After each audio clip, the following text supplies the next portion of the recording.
School কলেজে পড়াশোনার পাশাপাশি অনলাইনে হিপস করা কি আসলেই সম্ভব? এটা আসলে সম্ভব। আমরা তারবিয়াতে প্রমাণ করে দেখিয়েছি গত 8 বছর। আমরা এটা প্রমাণ করে দেখিয়েছি যে এটা সম্ভব, এবং এখানে অনেকেই হচ্ছেন, বড়রাও তারা এখানে হিপস করছেন, তারা বিভিন্ন প্রোগ্রামে তারা বিভিন্নভাবে তারা হিপস করছেন। তো শিশুদের জন্য হিপস করা এটা সম্ভব। কেন সম্ভব?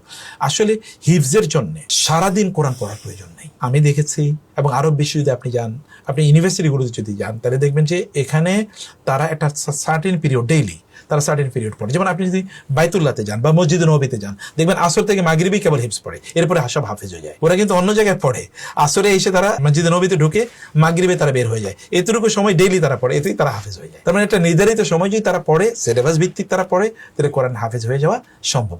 আমরা এই কাজটাই করি। সপ্তাহে ধরেন তারা অনেকেই 4 দিন পড়েন, কেউ 2 দিন পড়েন, অথবা কেউ তার চেয়ে একটু বেশি 5 দিন পড়েন। তো এই এতটুকু সময়ের মধ্যে পড়ে সার্টেন টাইমে সকালে পড়েন, অথবা সন্ধ্যায় পড়েন, অথবা সকালে এবং সন্ধ্যায় পড়েন, এই যে 2টা টাইমে, অথবা কেউ একটা টাইমে পড়ে, এবং ধরুন 2-2.5 ঘন্টা একটা রেগুলার টাইম টিচাররা পড়া দেন।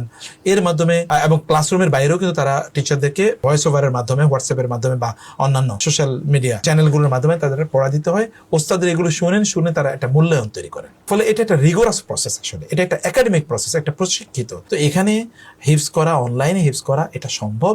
শুধুমাত্র গার্ডিয়ানদেরকে আমরা যেটা বলি যে আপনারা নিশ্চিত করবেন যে আপনাদের সন্তানরা তারা সময়মত পড়ছে এবং বসছে। কোনো অজুহাত, কারণ দূরে তো ফিজিক্যালি টিচাররা দেখছে না, সে তবে ক্যামেরাটা অন করেন। আমরা জিজ্ঞেস করলে বলে যে ক্যামেরাটা নষ্ট। তো তার প্যারেন্টসকে নিশ্চিত করতে হবে যে না, ক্যামেরাটা আসলে নষ্ট না, ক্যামেরা ঠিক আছে, কিন্তু ও হয়তো অন করে না, শিশু তো সে কারণে তার মনোযোগ অন্যদিকে চলে যেতে পারে।